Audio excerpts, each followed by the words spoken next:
why John F. Kennedy, not Robert Kennedy? And that's been the message. That's been the same message for 25 years. It's the same thing that's happening in the United States. What's dividing our country? Free. And been doing all these interviews and talking about the X and all that. Has anyone from the Mafia, from, where did you say, have they ever approached you and said, we don't want you talking about that no more? Yeah, I've heard that. And I've told them, sorry guys, but I'm going to do what I do. Yeah? Yeah, I told them in a nice way. Well, you're saying things that, I said, look, everything that I'm saying has been said already on tapes by everybody else with big mouths. I said, so I'm not putting, I said, listen, I don't put anybody in prison, nor will I ever put anybody in prison. That's not my way. So, they would back off.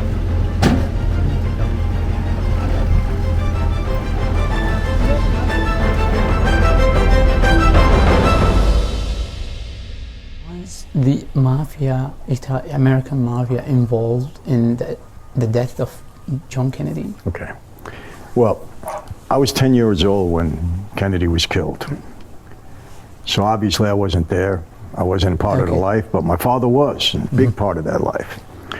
And once I became a member of that life, all I ever was told from people that were there during that time, in the know, bosses, my dad, that there's no question that the mob, that we killed Kennedy. We were involved in that assassination because Joe Kennedy, the father, made a deal with the Mafia that if we delivered votes to get his son elected, that we would have favor in the White House.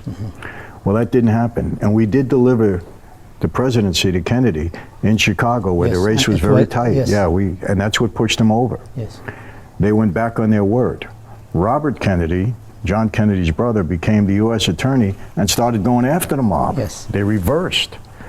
So guys said, no good. But why John F. Kennedy, not Robert Kennedy? Because Robert Kennedy went after the Mafia and as a country attorney. I think they aimed high, president.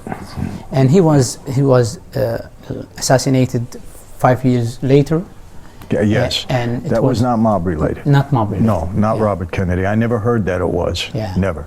In this part, which is the last part of our interview with Michael Francis, we have our special guest, Greg. He will be joining us for this part, which is an important part, and I really appreciate it, Michael, that you are kind of giving back to the community, or like regret what you've done.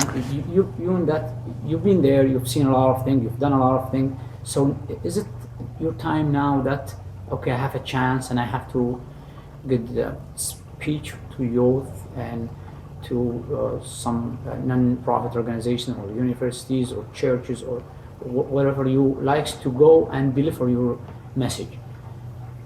That Greg with us, and he interested in talking about this topic. My wife and I, caught that as you being a Christian.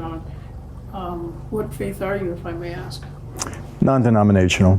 Yeah, Same here. I am, and to answer your question, the Bible tells us that to those who've been given much, much is expected in return, and I've been extremely blessed. I tell people all the time, if you're a member of Cosa Nostra Mafia and you die of old age and you die free, you've really accomplished something, because most people don't. And I'm be 70 years old this year, and I'm free, did my time in prison, and I've been blessed with a family and a wife now for almost 37 years. And the Lord has blessed me in many, many ways. So I just feel that, I have to give back. And I love doing it. The Bible tells us also it's a better feeling to to give than to receive. And it's true. When you're helping somebody, when you're encouraging somebody, I get literally hundreds of, emails, text messages, direct messages, you know, Michael, I saw you on YouTube, you've helped me a lot, and people coming to you, you don't even know the people that you're helping just by sharing what God has done in your life. And it's a wonderful feeling, because I've had just about everything I can have in my life. You know, I don't need much more. You know, I've been very blessed in that way. So, you know, as long as God allows, I'll just continue doing it. You know, the pandemic stopped us a little bit, but fortunately we have a virtual resource to go to, you know, and people hear you. So,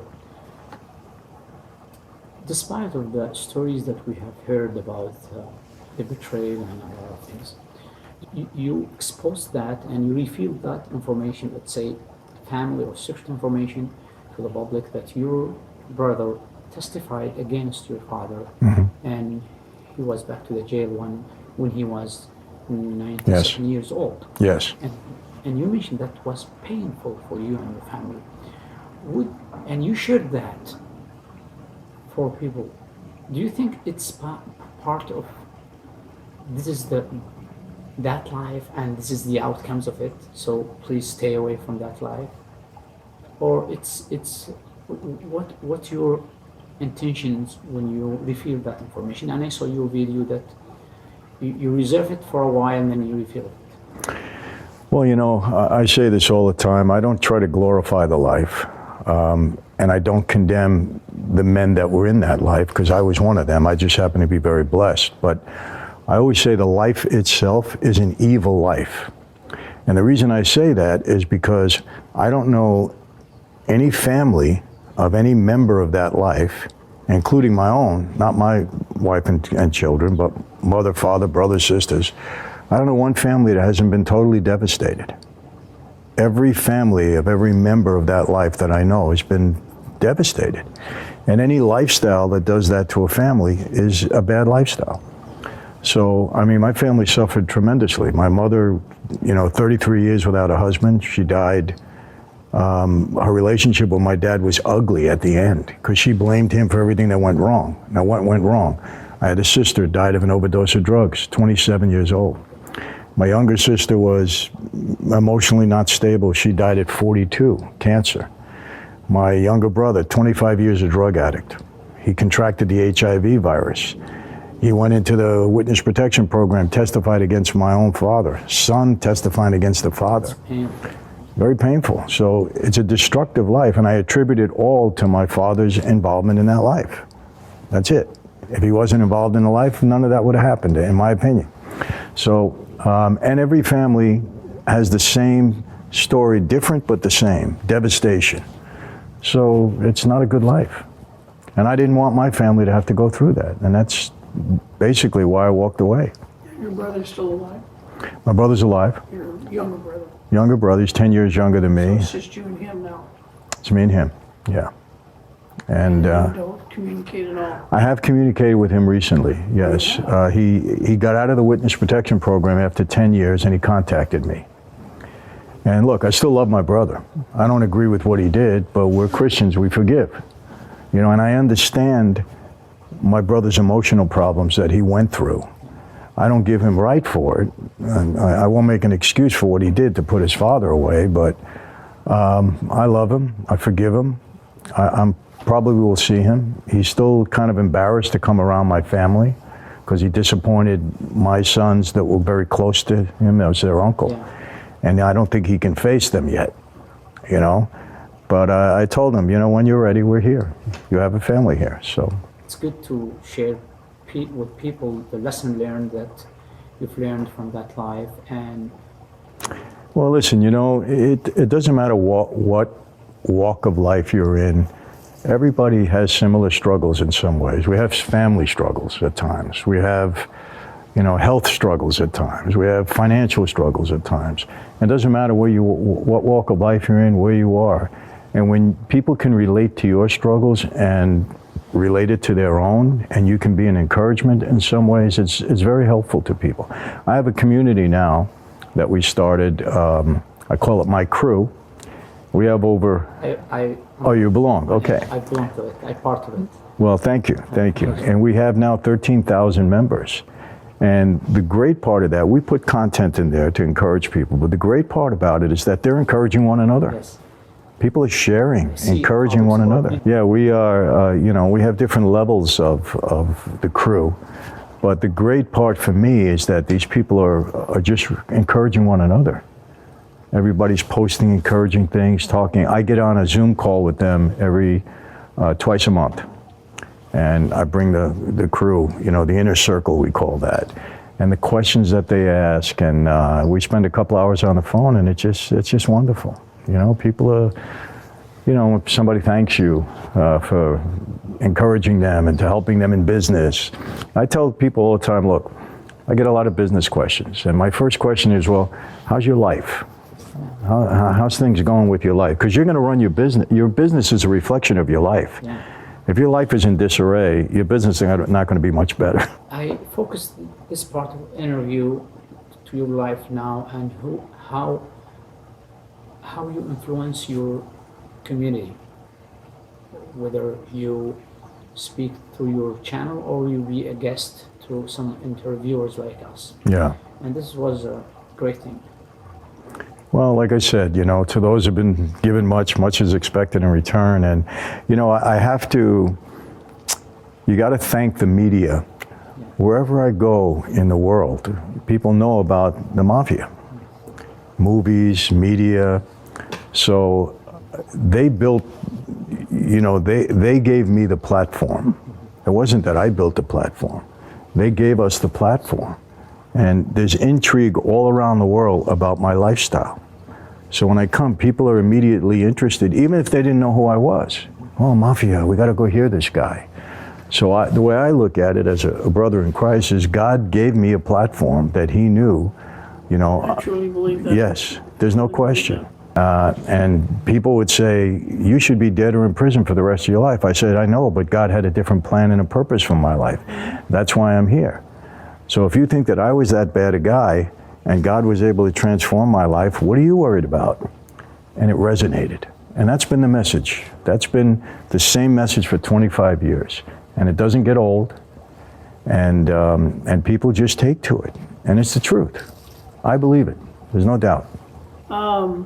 When you became a Christian, were you in prison, or did you just get out? Or my faith really took hold in prison.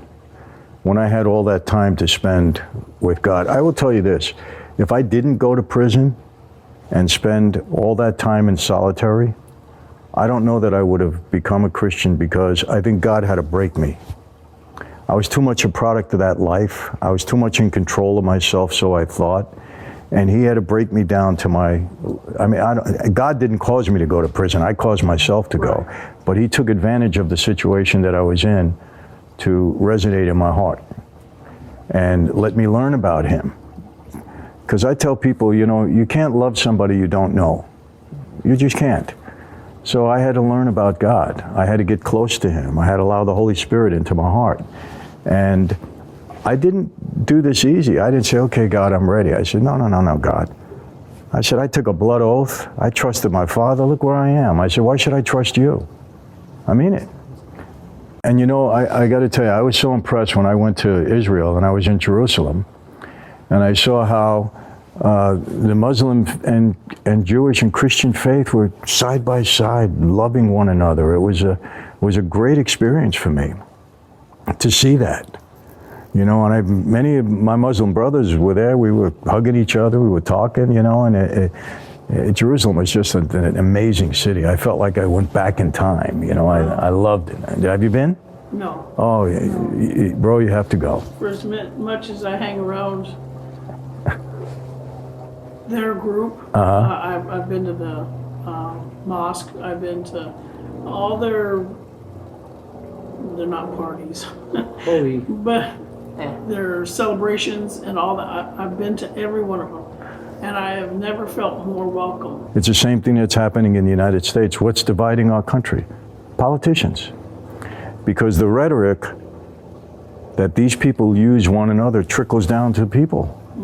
If these people were decent to one another, instead of fighting and on their own agenda and name calling, it all trickles down. Look, I supported Donald Trump for one reason. I try to tell people, he wasn't my friend. I don't invite him for dinner, but his agenda for America I thought was good, okay? But his rhetoric was terrible, very divisive. He was his own worst enemy. You can't be that way. You have to bring people together. You have to unite. Even when people were Pelosi, and don't pay attention to her. Let her talk. Let her be the bad one. You do your job as president. And his advisors could not get through to him, because I knew a lot of people around Trump. He won't listen. He's a New Yorker. He's got to fight. I understand his mentality, because that's where, but I've softened. But he just could not get it through his head. If he would have stopped the rhetoric, he would have still been president. But before we conclude our interview with you, we would like to thank you so much for having us here in beautiful, weather, and you love the Arabic coffee and excellent snacks. So we will move to take a break over there. Great. We need to get some sun over there. And thank you so much. We continue over there. Well, thanks for having me. Appreciate it. This is tea. We used the hot tea and with a label of saffron tea. Okay. So some loves flavors. Right. So flavor could be mint tea, saffron tea, and another like some plants, they use it. Got it.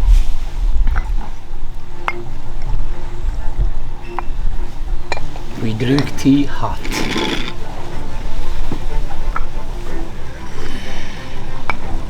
Very nice. What's more popular in your country, tea or coffee? Coffee first, then Coffee, tea second. and then tea second. And when you have a guest, coffee is served first, then tea for second. Oh, okay. Same here. Always coffee first. You don't have Starbucks in Saudi Arabia yet? A lot of Starbucks. You do too? Yeah. Saudi Arabia, do they like Starbucks coffee? Yeah. Because it's so different than this. Yeah. Yeah. And there is a specialties over there. Waleed has a question about the existence of Mafia. Can you go ahead? Is the Mafia still existing nowadays? And I don't know, I didn't catch the whole conversation, but I don't know if you guys talked We about didn't touch it. Okay, so have you ever experienced or saw someone from Middle East in the Mafia? It's just a question that came on my mind when It's we were repeat the preparing. question. Like, Does the Mafia does the Mafia exist in Middle East, or just I've never heard of it in the Middle East, honestly. okay? The closest we got to the Middle East is I was buying tankers of oil from the Middle East. That's true. I remember. Can we have Yeah. our cut? Yeah. We were buying them as they came over. We were trading them as they came over. Yeah, it was. That's the closest that I know of anybody dealing with it. The car trunk in the Mafia mentioned a lot in the movies, and you've mentioned before that some Mafia bosses see psychiatrists. Yeah. Your comments on No. Psychiatrist, if a Mafia boss was ever seeing a psychiatrist, he'd be right here by the end of the week with the psychiatrist. with the psychiatrist too. Yes. No good. Yeah, because a lot of movies mention that the car trunk, and a lot of Yes. bodies just discovered later, like 10 Yes. days later, they are in the